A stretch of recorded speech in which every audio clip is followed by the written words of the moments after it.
Alright, so I wanted to take some time for my second video update. I'm really enjoying this whole YouTubing thing, so I figured I'd make a second video. This topic's going to be a little different though. It's a little bit of a ways off from my first video. I'm going to talk about my personal top 5 or 6 vocalists in metal and rock. Both of those genres I favor greatly, so I just wanted to give you my 2 subscribers. Actually, I have 2 subscribers now. My taste on good singing, basically, and screaming. So we're going to start from the bottom of the list and work the way up to number 1. You know, like a 6, 5, 4, 3, 2, 1 thing. So, number 6, I would have to say, is Carey from Evergreen, Terrace. They're definitely a great band that mixes melodic singing and screaming. Andrew has this kind of gritty war cry of sorts kind of scream, and it really kind of left a mark with me when I first heard them on their 2007 album Wolf Biker. And they actually haven't come out with anything since 2009's Almost Home, which actually, you know, is pretty sad considering they could have technically had, I mean, the average album span is about 2 years. They could have technically had 2 other albums out by now, but I think they had some member shake-ups, and they found some new members. Thank God Andrew and the guy Craig, who does clean vocals and plays guitar, didn't leave, because I think without his voice singing, it wouldn't be Evergreen Terrace either. So I think those 2 individuals definitely kind of make the band, so to speak, and I hope that when they finish recording their new album in June, it really delivers, because it's been 4 years. I mean, I'm a little nervous the fact that it's on Rise Records, because with the exception of the band The Air I Breathe, who in my opinion are one of the only bands that are remotely talented on there. Not to disrespect any of the other bands that are on there, but I've listened to some of the other stuff, and I think Rise Records really kind of forces their hand a little bit in what kind of music they put on their label and what they'll release. So, next is the singer of the band Throw the Fight, James Clark. He's actually a kind of recent rising rock star. They formed in 2006, but he wasn't the singer. It was some other guy named Paul Kruger, and they decided they wanted to change up their sound a little bit, and I think the band decided that his voice kind of fit their style a little bit more, and really an incredible singer. If you haven't heard if you don't know who these guys are, they just released an EP actually, and before that, like 6 months before that, they released their second full-length album called What Doesn't Kill Us on Bullet Tooth Records. You should definitely check them out. I think he definitely has one of the best voices for rock mixed with metal, because I think he can. I don't know if I've never actually seen them live, so I don't know if one of the guitarists does the screaming. I'm pretty sure it's James Clark who does it, but you should definitely check them out. Check out their new EP called The Vault, also released on Bullet Tooth Records. I think all of their stuff is on iTunes, so you can definitely get at that if you so desire.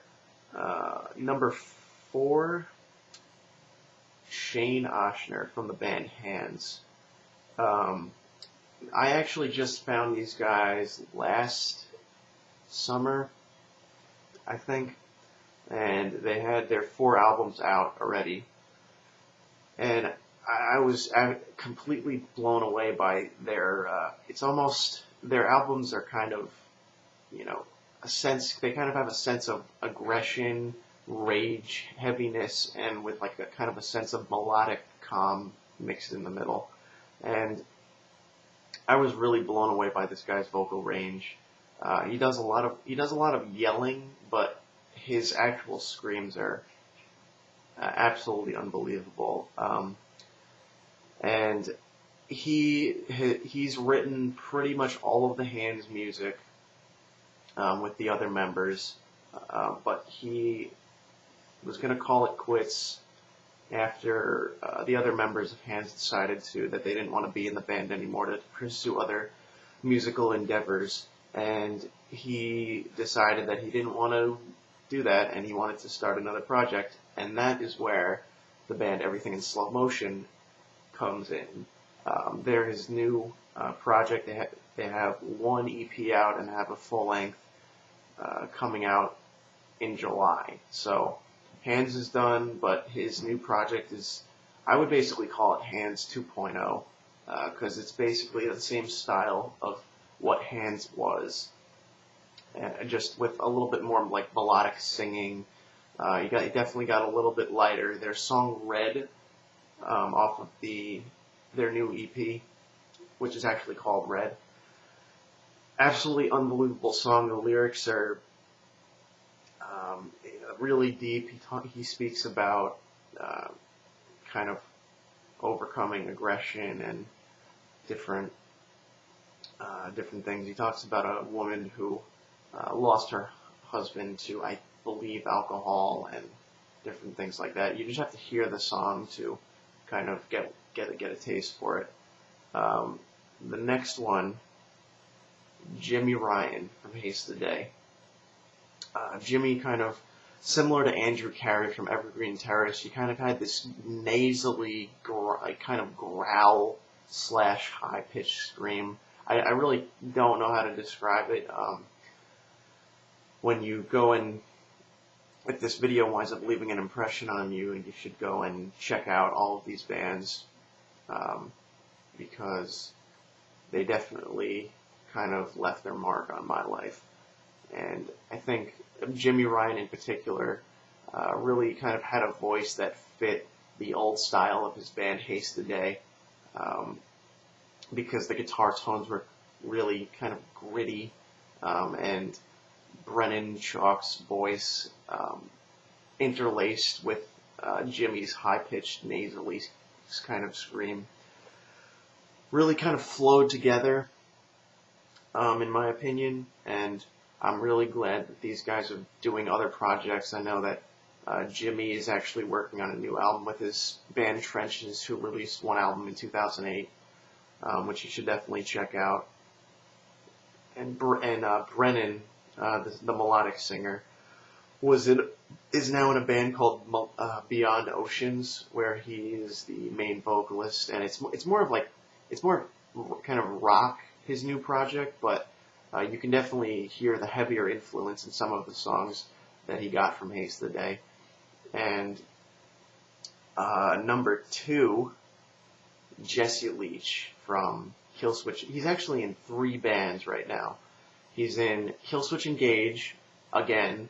He was the original vocalist for their first 2 CDs, and then he decided he wanted to go back after Howard Jones retired from music, and because of some health issues, and he wanted to be in the band again. And they actually just released their new album called Disarm the Descent a couple of weeks ago.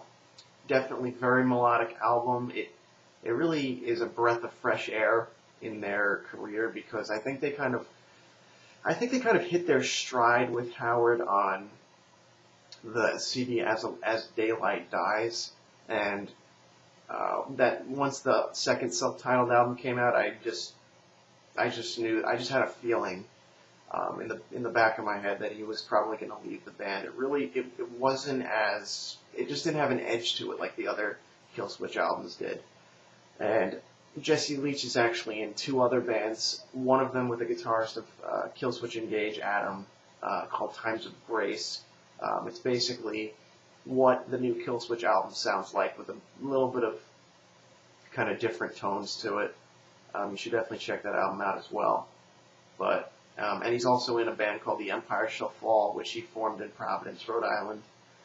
And they have 2 CDs out, and they are actually working on Volume 2 of a 3 EP series called The Solar Plexus, which is, I think, is pretty awesome. I mean, the guy's in 3 bands right now, and he was in a couple other bands earlier in his career. He was in a blues rock band called Seamless that cut 2 albums.